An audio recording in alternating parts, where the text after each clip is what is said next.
Okay, so it's 4 o'clock, and I guess we're going to start right on time. This is a breakout session called Producer-Distributor Contracts. And the disclaimer is that this is for educational purposes only. I'm not giving legal advice. I'm not becoming your lawyer just because you attended this seminar. And don't ask questions that reveal your confidential information. If you want to ask questions, it's best to post them as a hypothetical, but don't disclose any confidences in this context. This is my background. I went to Yale and Stanford Law School, and then better than that, I was trained by Tony Serra, spent 12 years with Tony at Pier 5, and I've defended hundreds of cannabis cultivators in my career. I also went to the Trial Lawyers College and was trained by Jerry Spence, and I was also a Hunter S. Thompson Scholar, and went out to Aspen with the Normal Legal Committee, and then finally I'm a director and a founding member of the National Cannabis Bar Association. The areas of legal practice for my law firm are contract drafting, review, and negotiation. That's exactly what we're going to discuss today. Intellectual property, regulatory compliance, permitting and licensing, business formation, incorporation, which type of entity selection, corporate governance, like all the meetings and minutes that corporations have to do, legislative drafting, that's like writing new ordinances or writing new laws, and alternate dispute resolution, and that's basically when there's business disputes, you can do mediation of the conflicts, or you can do arbitration. The difference is that with mediation, all the parties have to agree to the outcome. With arbitration, they entrust the arbitrator or group of arbitrators with a decision that both parties have to abide with. The overview of today's presentation. First, we're going to discuss contracts in California. Then we're going to discuss the scope of the distribution relationship. And the topics for today: contracts in California generally, the scope of the distribution relationship, pricing and terms of payment, rights and obligations of the parties, intellectual property, termination of a distribution contract, and then questions. So we'll start off with contracts in California.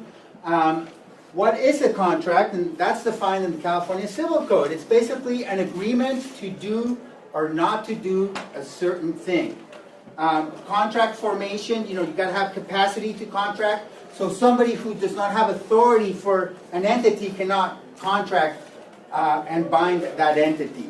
So when somebody says, I'm going to sign on behalf of the entity, make sure they have the authority to contract and they have the capacity to contract. Another point is, mutual consent. There has to be a meeting of the minds for there to be an enforceable contract. The contract has to be regarding something legal. You can't do a murder contract and ask that it be enforced in court. And there has to be mutual consideration where exchange of consideration. One side has to give something in exchange for another. If there's no consideration, it's just a gift, and then it's not enforceable. You cannot force people to give you gifts, but you can make them obey their contracts. So there also has to be an offer and then an acceptance for the contract. And it's better for these to be in writing. We'll explain why. Because there's a commercial code statute of frauds. And so because most contracts for the sale of goods are governed by the California Commercial Code, which is part of the Uniform Commercial Code, is similar to it, it's better that if the amount is over $500, that it be in writing. It's enforceable if it's not in writing, if it's an oral contract between a merchant.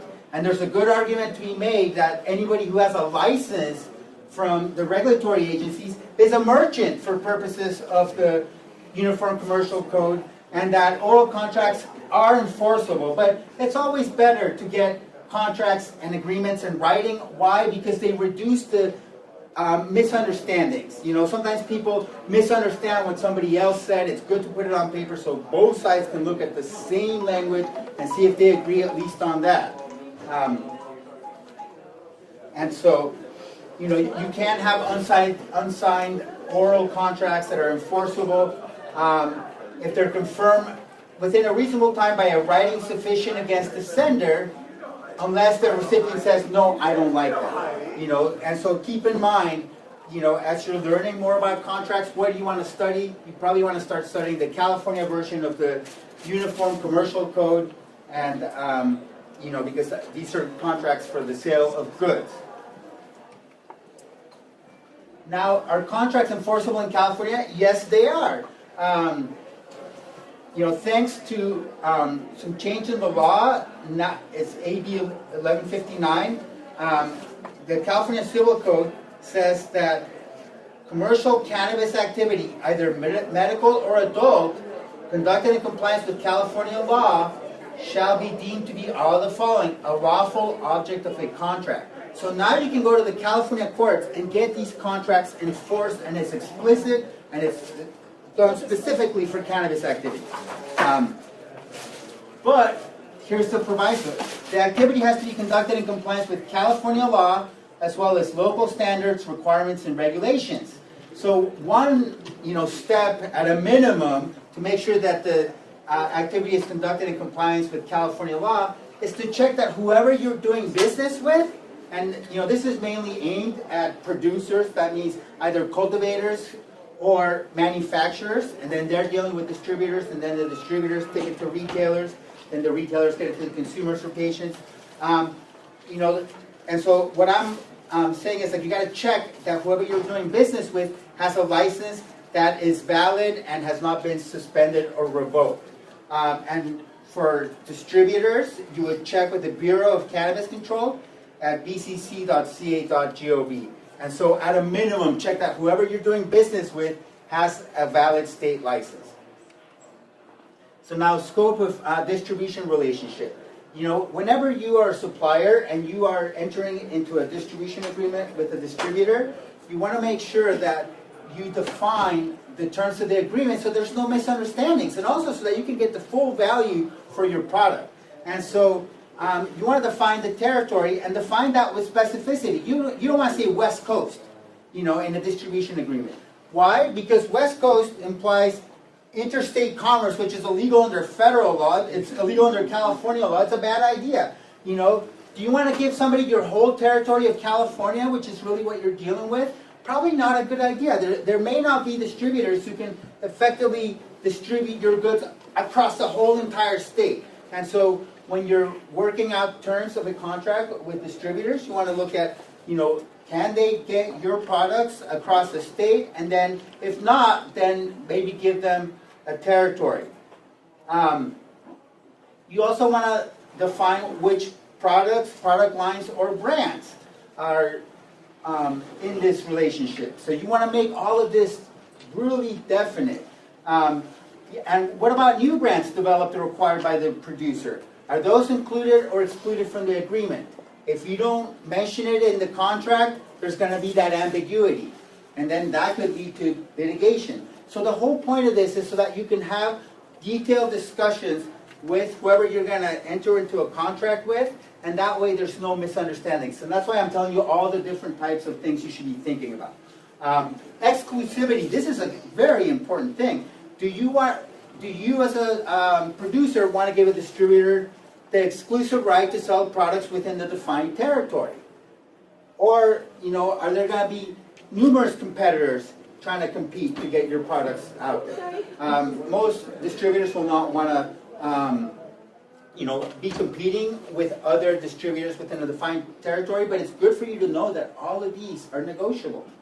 Another point of negotiation is the term of the distribution relationship. You know, now that the industry is at this early stage and it's relatively young, you know, do you want to be locked in for an initial term of 20 years, 10 years, 5 years? You know, when there's so many market changes? Or perhaps like a shorter term may be good initially with the option to renew. So you can have an initial term and then renewal terms. Let's talk about pricing and terms of payment. You know, pricing, of course, you got to set the price in any contract for it to be an enforceable contract, or at least a mechanism for fixing the price. But it's also good to include provisions regarding resale pricing, because when you give your product to a distributor, is there going to be like a manufacturer suggested retail price, and is that just a suggestion, or is that something that's required? And so that's something to discuss with the distributor. Not just the price at which you're going to sell it to them, but the price at which it may be sold to consumers. Because you also don't want, say, a distributor putting an unrealistically high price on your product, and then it's not going to ever get off the shelves, and it's just going to sit there. And so those are considerations. The parties may agree on that, or often in, more mature industries, the distributors usually say, we have the sole right to set the resale price because we're competing with others.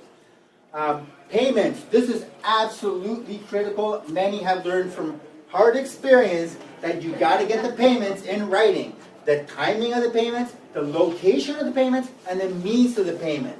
And then penalties for late or missed payments. That will incentivize the parties to comply with the agreement. So these are things to think about as you're negotiating, as you're working out potential terms. And it's a competitive process. We have a free and open and fair market. That's the beauty about living in a free market society. So everything I'm talking about, you're going to be able to put in play when you go back in there. Now, rights and obligations of the parties. The scope of the efforts. Advertising, marketing, and sales. Who's going to pay for it? Cost allocation and oversight. Who's in charge of making sure that this is consistent with the brand identity and with the product lines that a manufacturer has developed? That all needs to be defined, because if you don't define it at all, there's just going to be litigation, there's going to be disagreements, there's not going to be the same expectations. People are not going to be working together for a common goal because they never talked about it. That's why you got to discuss all this. Reporting requirements. This is very important. You want to get details regarding the content of reports and the timing of sales, inventory, marketing, or other reports that a distribution company is supposed to generate for whoever the suppliers are. Also, inventory requirements. Is there going to be a minimum inventory that a distribution company has to have of the product in order to carry your product? These are just things to think about. Others are storage, transportation, and quality control requirements. You got to figure out which measures a producer and a distributor would be expected to undertake, or at least find out about it, because if there's just no, I've heard horror stories of both producers who transport the product to distributor, and then it just is not properly transported under the proper conditions, and then there's spoilage happening. And then the same thing with distributors who are storing the product, and there's no agreement on how they're going to do that and how they're going to make sure that the product is properly preserved. Now, testing. This is going to be a huge issue. Which labs will be used by the distributor for testing? Because that's the distributor's responsibility, but they get to choose which licensed laboratory they work with, and that's something that's up for negotiation. Is it in the distributor's sole and exclusive discretion? That could be negotiated, or is it with the agreement of the parties? Also, if there's a test failure, what happens then? Is the product going to be remediated? Better to talk about this ahead of time.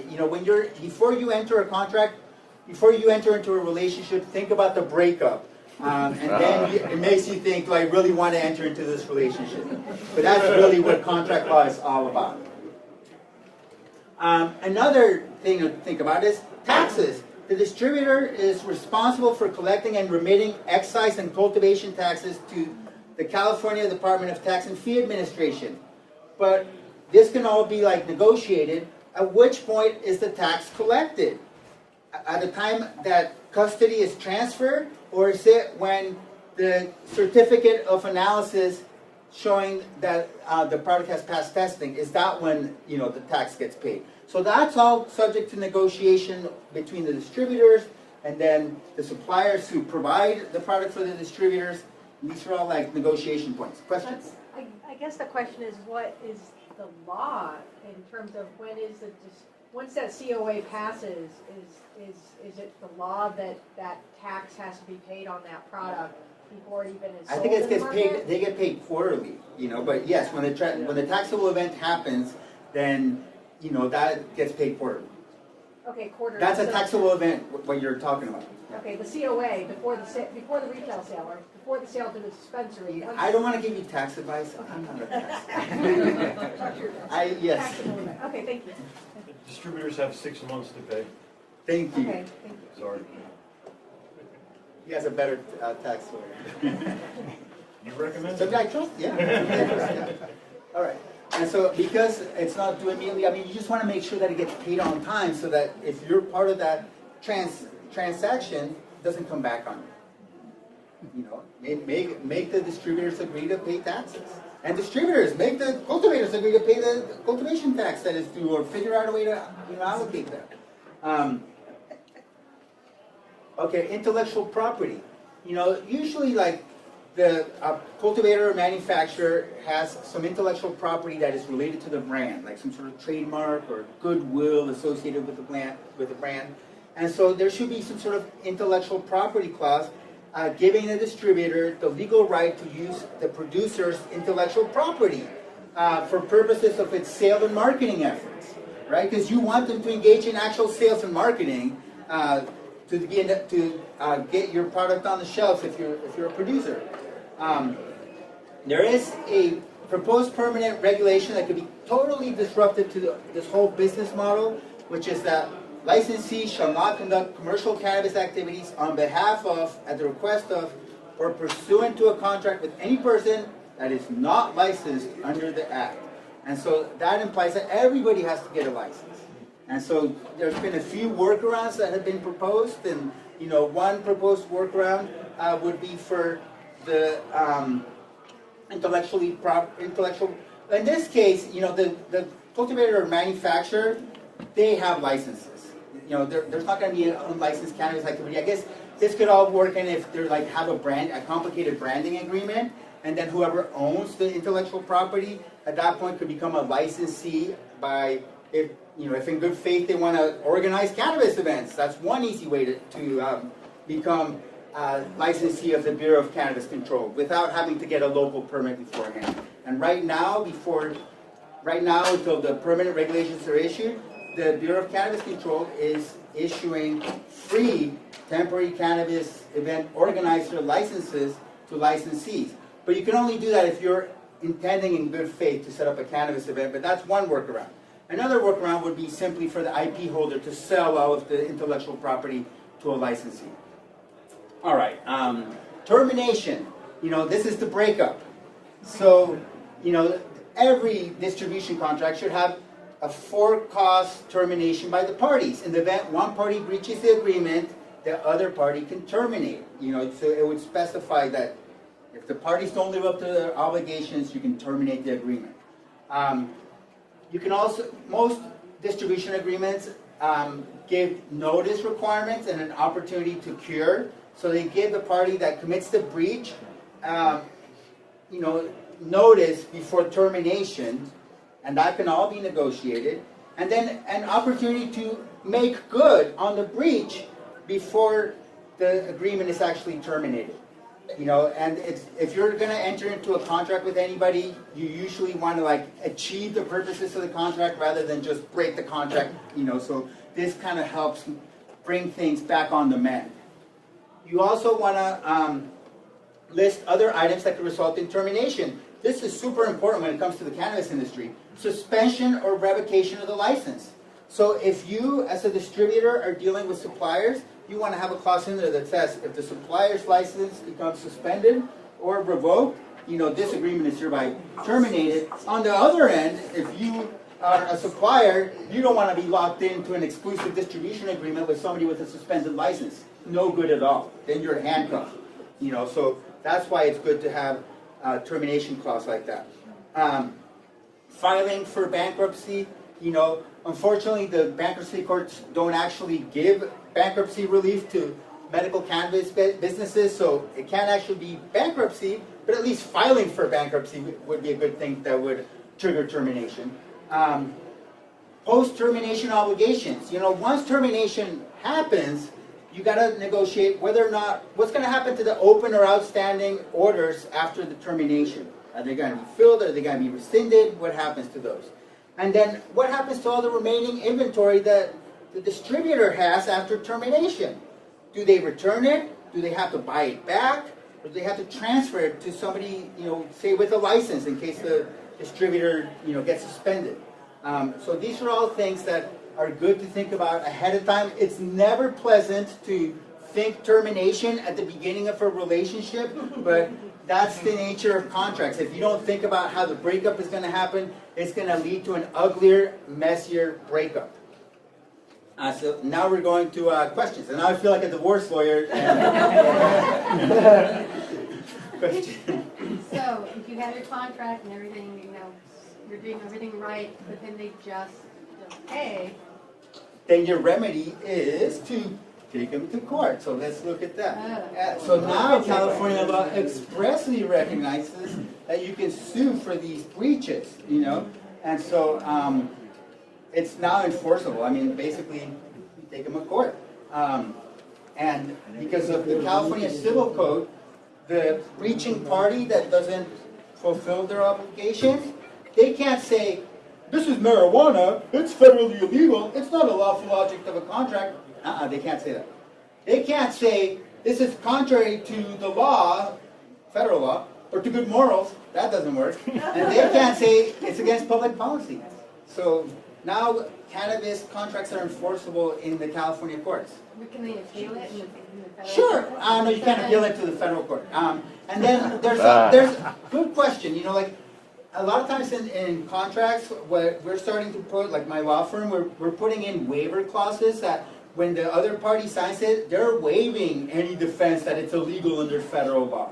So just put in a waiver that, they can't come up with that bullshit defense and then it's gone. Okay, I saw another question back there. I was wondering if one distributor does the COA test, is that distributor that has to pay you? Say one distributor does the test, it gets transferred to another, who is obligated to actually pay the fine? Great point. That's something that I need to add to my presentation because that's something that needs to be figured out, right? I mean, you can just write into the distribution agreement that no matter who the distributor subsequently distributes it to, they still have to pay, and they still have to pay on time, and that all needs to be, these are all like just the pricing and then the terms of payment, how many, you don't have to give terms, it could be like cash on delivery, but a lot of distributors are saying nowadays like, oh, well, we'll give you terms, and once it passes testing, then we'll pay you, or once we sell it and, we got a chance to pay all the taxes, then we'll pay you. So there's, so those are all negotiable. Are there any requirements though that the distributor that does the COA test has to be the one that pays the fine? Yes, that's another tax question that it seems like sorry. there's a good answer to. I think they're just forced to pay the tax. They don't have to pay the farmer. Unless Yes. there's something in the agreement that says a third-party micro business might pay them directly. Can you repeat that over? Let's see, please say that again. Sorry. So we can hear it back here. The COA, they have to pay the taxes, but not necessarily the farmer.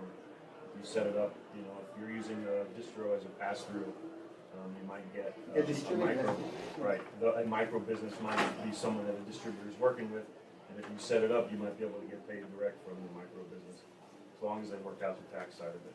I mean, and all those tax terms, they're all negotiable. They can be negotiated. Like, who's going to pay the taxes? Does the supplier pay all the taxes, or the distributor pay all the taxes? And I'm sure the distributor would love it if the suppliers paid all the taxes, but they have to compete with other distributors. It's a competitive situation. And the same thing with the suppliers. They're all competing with other suppliers.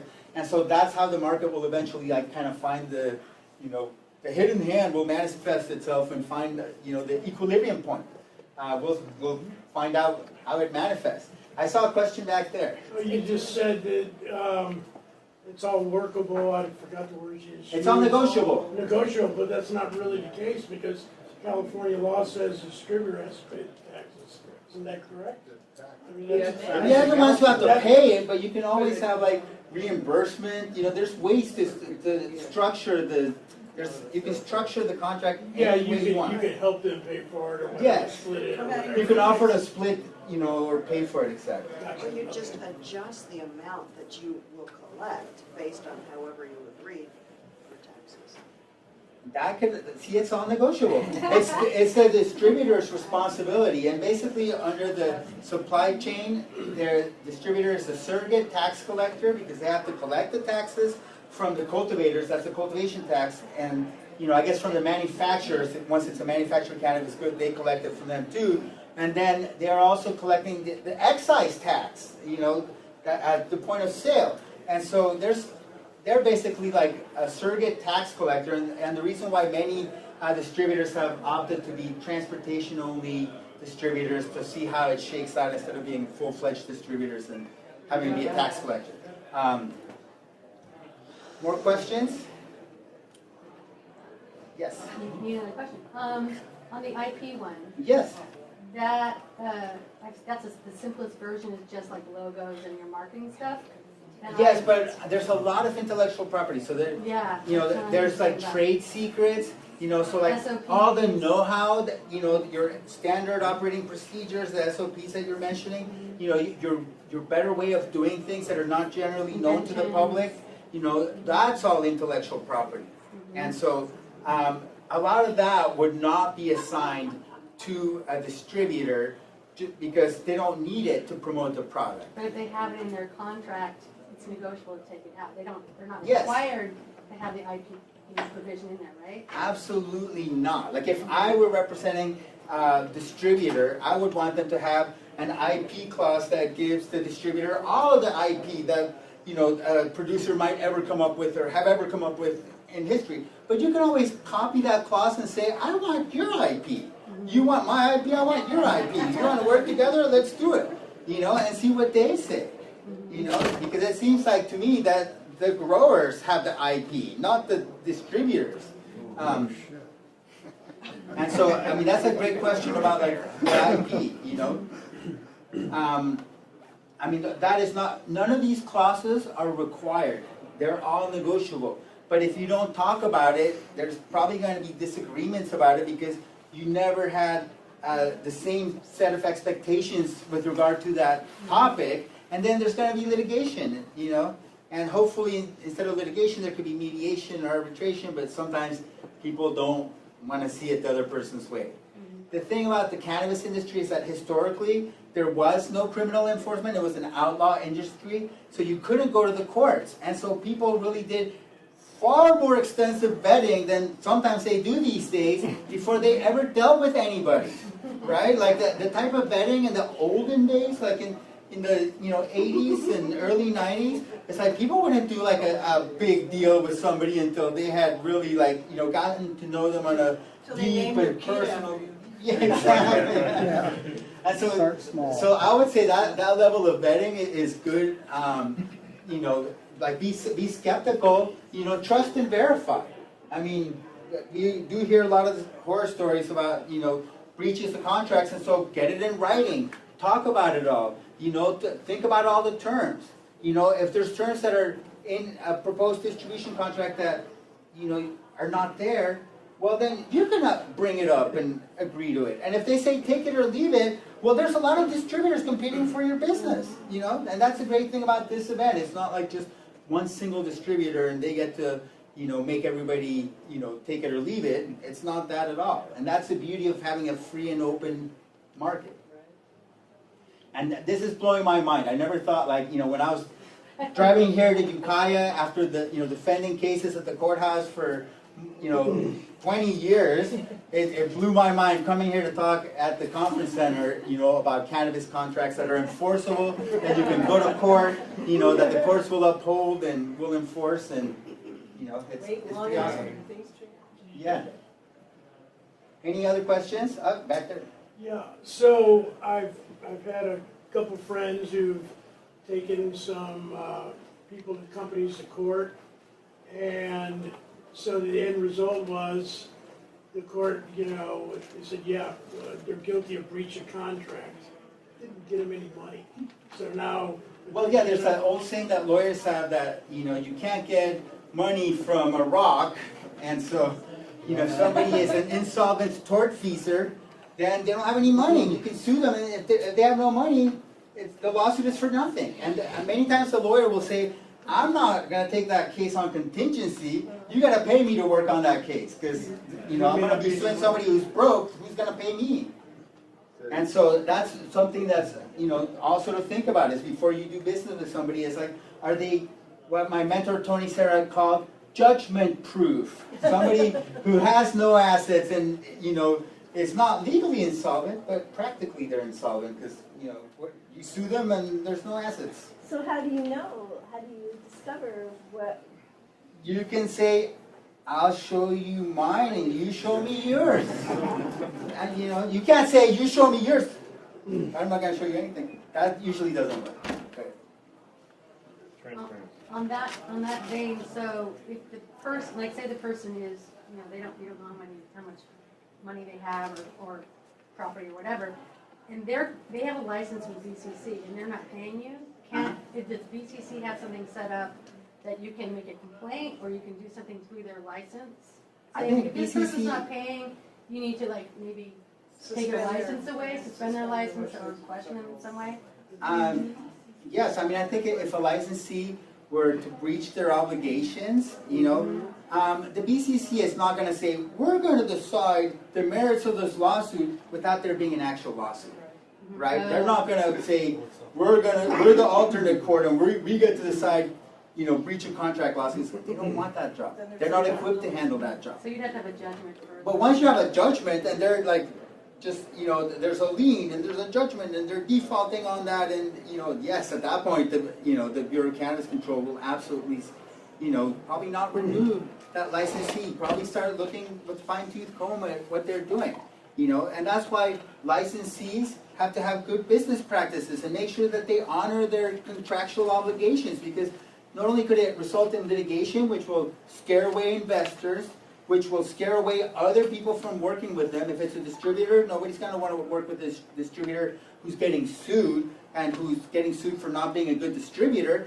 And on the same hand, the supplier, they have the same responsibilities. Nobody wants to work with a supplier who, has, a reputation for, either being a headache to work with or producing shoddy product that fails testing and wastes everybody's time, or, not having sound business practices. So I think, you make a good point. Can the regulators do something about it? They can, once it's to the point of a judgment, then at that point they will defer to a court judgment. But until there's a court judgment, they're going to say, we're not equipped to adjudicate civil disputes.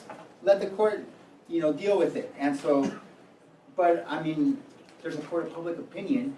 The court of public opinion can be tremendously influential in modern American life.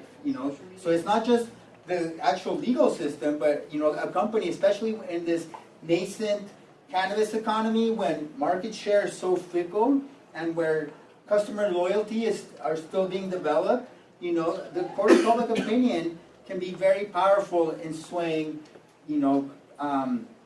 licensees to do the right thing and honor their obligations. Question? Kind of a statement. Maybe the BCC can do it, the California State Contractors License Board does. They have a complaint form. And if There is a complaint form. There is a complaint form. Okay, well, there you go.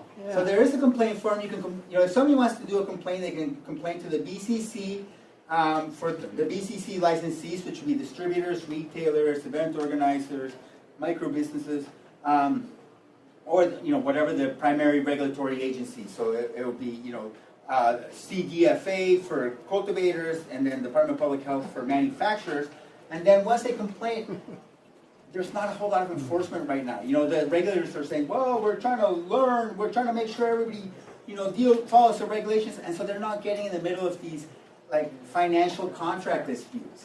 There's no regulation that I've seen, and I wish they had put in one, and now I'm hitting myself on the head that says, licensees shall honor their contracts. Licensees shall, live up to what they agreed to. That would be fantastic, and I guess we should have had the foresight. For them, in case they bail or fall out with all these people's property? There's no bonds like that are required by the regulators. Right now they have these destruction bonds in case, cannabis has to be destroyed, but that's the only bond that is being required. How about a simple invoice? What if you got, all you get is invoice, and at 30 days, if they don't pay you in 30 days, can you use that? Yeah, you can use that, you know, does that talk about all of these other issues? It probably doesn't, and it leaves everything unresolved, but at least it gives you something better than nothing, for sure. Better than an oral contract where somebody can say, we never said 30 days. We said when it's sold and 30 days after we pay taxes. You know? So is it reasonable to ask for references when you go talk to distributor? Can you know, tell me other? I think if you do it respectfully, yes. And remember, like, you know, human psychology, like if you show them your references and say, here's my references, let's see yours. You know, show them yours first and then ask, you know, then I think that's the nicer way to do it. For sure. You know, they're competing. Everybody's competing. So show me your references. I want to talk to your satisfied, you know, people who do business with you. For sure. I guess the problem is right now so many distributors are brand new and they just got their license and everything, we're like in the They're all bubbly. shiny. And, Maybe shiny, I don't know, but they might not have And they're to. using the farmer's money to build a business. Yeah, exactly. well, so if they, I mean, so if they're just asking, you know, if they're asking you to like, that's all negotiable. You know, I mean, there's greater negotiating power when people band together and negotiate collectively than when they negotiate alone. It's just simple divide and conquer, and that applies both to distributors, and that's known as collusion, which is, they're not allowed to do, and it's antitrust violations, and then also to suppliers. You know, it's all considered antitrust, and so that's technically illegal for people to band together and, you know, start negotiating, and so. At first I was going to say, good idea for you to do all that, but then I realized, no, it's you know, that's anti-competitive, you know, it's just anti-competitive conduct. And so, but be aggressive in your negotiations. Shoot for the moon. If you don't ask for the stars, you'll never get to the moon. Omar?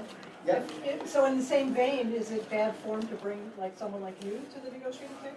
You know, I've had situations where like the other side doesn't have a lawyer, and they're like, well, we don't have a lawyer, and we don't want a lawyer, we don't want the lawyer to say anything, and, you know, we just want the lawyer to like, you know, listen, and, you know, but it's a good idea to have a lawyer listen and give you advice, and never sign anything without sleeping on it. That's not legal advice, that's just like human advice that many of my clients have learned over the years. You know, sleep on it first, and then the second thing is, you probably want to, like, unless you're trained in the law, and don't forget the old adage, you know, that he who represents himself as a fool for a lawyer, but unless you're trained in the law, it's probably a good idea to run it by a lawyer if it's like a significant, you know, something that, like most suppliers, like they're investing months of effort into producing these products. And so if you're going to invest months of effort into creating this product, you can at least spend like a day thinking about the contract and how the deal's going to go down, as opposed to just like, you know, give me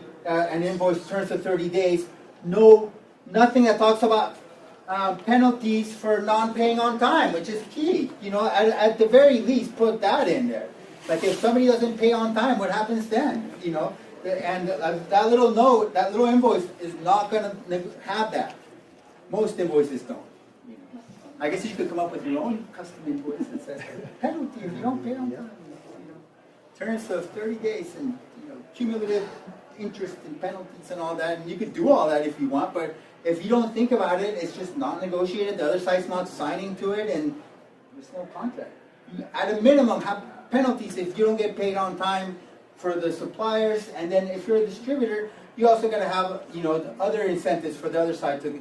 You know, like if it fails testing, now the supplier is responsible to paying for the testing. You know, it's ways of allocating the risk if somebody's a distributor. I don't want anybody to get the idea that I'm like, you know, fully just on one side or another, because I represent everybody in the supply chain. Questions? Getting advice from a contract lawyer or hiring one, how do you go about that? Or do they call a contract lawyer? I mean, yeah, so there's like many lawyers who, you know, provide advice on contract formation, and it's, you know, it's basically general business law, except with cannabis contracts, you have all these like special clauses, especially, so you want somebody who understands the, like the supply chain, because otherwise they're not going to think about issues like testing and tax. You know, and then somebody who also understands cannabis law, because otherwise they're not going to think of issues like, you know, waiver of federal invalidity and, you know, like have provisions in there that will make it enforceable. And so, So you canna lawyers are studying up on a lot too. yes, I mean, I would tell you, it's been for me, you know, ever since Prop 64 happened and I was doing 100% freedom defense, it's been a complete education in business law. I had to attend many continuing legal education seminars and, you know, like get up to speed on the very latest because it's evolving so quickly since I went to law school. Any other questions? Are there any template contracts? Any template contracts? No, but I mean, you know what, that's a great idea for the MCGA and Sonoma County Growers Alliance to start thinking about like, you know, contracts where every single term is in favor of the grower.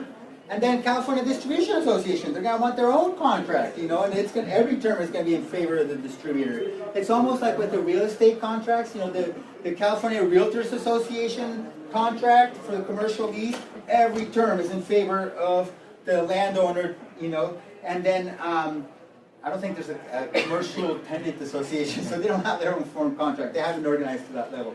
But, you know, you can create form contracts, you know, that think about all these terms, and it's a good idea.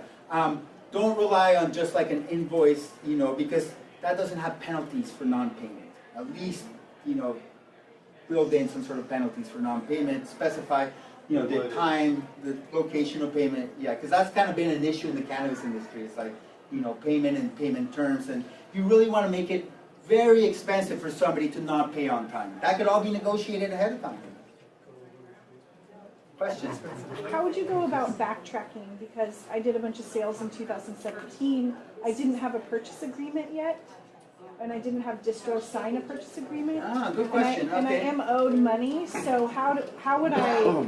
Well, because you had an oral agreement, so you never had a written purchase agreement, but I luckily, did invoice them, and there we are. And did they ever acknowledge the invoice? You know, oral contracts between merchants that are enforceable are confirmed within a reasonable time by a writing sufficient against the sender. So, you know, maybe you like sent a confirmation, you know, like did they ever acknowledge the contract? I didn't have a contract. They acknowledged the What's invoices. an oral? My Yeah, invoices. you had an oral agreement. Yes. So contract does not have to be in writing, it could be an oral or verbal agreement. Okay. But it's better for it to be in writing because course, that way there's of no course. discrepancy about what was said. But, so what you have is an oral contract and it's between merchants, you know, because if you're both in the cannabis industry, it would be between merchants and it could be enforceable as long as it's confirmed. Okay. Now, if it was not between merchants, you and some sort of consumer, like let's say you're a retailer and you're giving a consumer a tab and they run up $1,000 tab, but there's nothing in writing, it's not an enforceable contract for sale of goods. If a distributor doesn't pay his taxes, can they go after the cultivator? I don't know if they've done, that's a tax question, but you can always put in a provision that says the distributor is obligated to pay all the taxes on time, and if they don't, then they agree to indemnify, to defend the supplier for any ensuing regulatory enforcement or legal action. So if there's any problems, it's their problem. Question? So on my invoice, I give the distributor a credit for the cultivation tax. Is that enough to show that as a cultivator I paid the cultivation tax? I think They you sign want. off on I it? think you want them to You want- promise to pay it and to agree to pay it. Yeah, And I heard you were supposed to get receipts from them.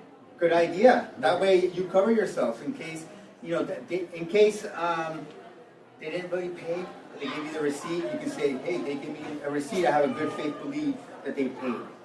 And After if that, after that 6-month cycle, they'll start to pass out QE reports, so you'll be able to follow 6 months. It's weird that it's 2 quarters behind, but you'll get reports from those distributors that are paying and are moving forward in the program. You'll get that report that'll say, you know, how many pounds they, you know, of tax they paid for you. If you didn't collect receipts and you had a credit on there that you gave the distributor for cultivation tax, would that be enough to show that you had paid it? I don't think this has been litigated in just Yeah. like a contract So enforcement it's hard to issue. say because there's no history. Yeah, this is all fairly new, so Yeah. get it in writing and get it in as much writing and as much detail as possible. Are you in Mendo? I'm in Humboldt. Oh, you're in Humboldt. Yeah. So I don't know how the taxes are there, but at least in Mendocino, they want to see the 148 on your invoice. Right, and yeah, that, It's the cultivation tax for a pound of flour. But they definitely want to see that on the invoice. Now, Right. what I'm trying to work out, and this might help some of the people that are putting invoices together, is I'm actually taking out the jar, taking out the labor to load the jar, taking out the labeling. I'm only putting on my invoice what I'm getting, plus testing and the tax. So instead of having this inflated number, that we're gonna have to pay tax on locally, we're putting a smaller number on our invoices, less all of the, We were told that's a bad idea. They said if Yeah. it touches the product, it's gotta be charged and on the invoice, the whole thing gets taxed accordingly. Well, now we're verging off the tax. I'm selling direct to my distributor, so that's kind of the way, that's the Yeah, wording I'm he using. has an excellent tax lawyer, but this is all beyond my ken. Hey, this is all working out, we all need. tax lawyer? Yeah. Yeah, he's actually, Perez in Santa Rosa. Jim Perez, sorry, I forgot his first name. are you doing, sorry, on your invoice, are you doing it as a credit or a payment? I'm just putting it as a total, but I'm breaking it off as a segment. All right, we have on the a total. question relating to contracts. Sorry, over here. guys. No worries. A small claims court available for, Yes, absolutely, and I think the limit on small claims court is up to $10,000 nowadays. And so, in order to go to small claims court, first you send the demand letter and give them a chance to pay up nicely. Once they haven't paid up nicely, then you take them to small claims court. If you're suing a corporation, the corporation can be represented by its officers and directors, and can't be represented by a lawyer in small claims court. So then you could bring somebody in. If you win in small claims court, the other side can appeal and start the process all over again. If you lose, that's the end of the road for you. And so small claims court is in many ways kangaroo court, and given the, limits on the, how much you can get back, but still it's better than nothing. Still way better than nothing. If you have a solid case, at least bring somebody to justice, make them answer. I have also heard of, multiple small claims court actions, being successful at getting licensees to honor their obligations. multiple, Can that be done with an invoice? Yeah, I mean, it could be done with an invoice because, it's in writing. It satisfies the statute of frauds. And does the invoice say when it has to get paid back? Is there anything like that on the invoice? No? You can put that on. But that can always, I guess my question is if the invoice doesn't state all that, then there's probably gonna be other communications that discuss when it has to get paid, but, that's why when you're doing these agreements, and when you're trying to enter in a contract agreement, put in the method, timing, and, place of payment into these agreements, and penalties for not paying on time, because otherwise, it could lead into situations where you're asking for a small claims court judge for justice, and many times those judges, their brains kind of overload on the novelty of a cannabis case in small claims court, and you blow their fuse and your brains stop working. Question. Is there a limit on time? Is there a limit on time from when you invoice somebody, is there a certain period of time where it becomes you can't go after them anymore? There's a statute of limitations for breach of contract. How long is that?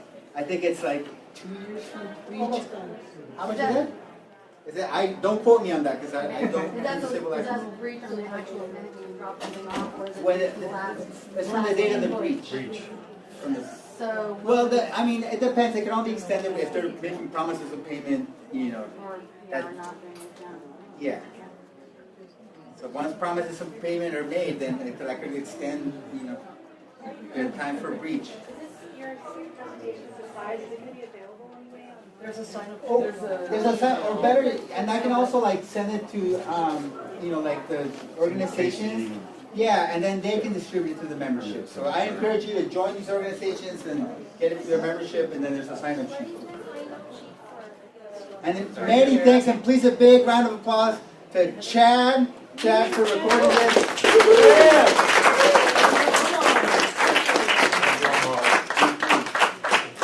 Thanks, Omar.